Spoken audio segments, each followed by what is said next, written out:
சங்கீதம் 5. நெகிலோத் என்னும் வாக்கியத்தில் வாசிக்க ராகத் தலைவனுக்கு ஒப்புவிக்கப்பட்ட தாவீதின் சங்கீதம். கர்த்தாவே, என் வார்த்தைகளுக்கு செவிகொடும், என் தியானத்தை கவனியும். நான் உம்மிடத்தில் விண்ணப்பம் பண்ணுவேன்.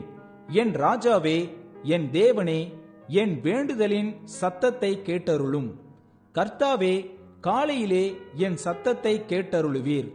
காலையிலே உமக்கு நேரே வந்து ஆயத்தமாகி காத்திருப்பேன். நீர் துன்மார்க்கத்தில் பிரியப்படுகிற தேவன் அல்ல, தீமை உம்மிடத்தில் சேர்வதில்லை. வீம்புக்காரர் உம்முடைய கண்களுக்கு முன்பாக நிலை நிற்க மாட்டார்கள். அக்கிரமக்காரர் யாவரையும் வெறுக்கிறீர். பொய் பேசுகிறவர்களை அழிப்பீர். இரத்த பிரியனையும் சூதுள்ள மனுஷனையும் கர்த்தர் அருவருக்கிறார். நானோ உமது மிகுந்த கிருபையினாலே உமது ஆலயத்துக்குள் பிரவேசித்து உமது பரிசுத்த சந்ததிக்கு நேரே பயபக்தியுடன் பணிந்து கொள்வேன். கர்த்தாவே, என் சத்துருக்களின் நிமித்தம் என்னை உம்முடைய நீதியிலே நடத்தி எனக்கு முன்பாக உம்முடைய வழியை செவ்வைப்படுத்தும். அவர்கள் வாயில் உண்மை இல்லை, அவர்கள் உள்ளம் கேடுபாடுள்ளது. அவர்கள் தொண்டை திறக்கப்பட்ட பிரேத குழி, தங்கள் நாவினால் இச்சகம் பேசுகிறார்கள்.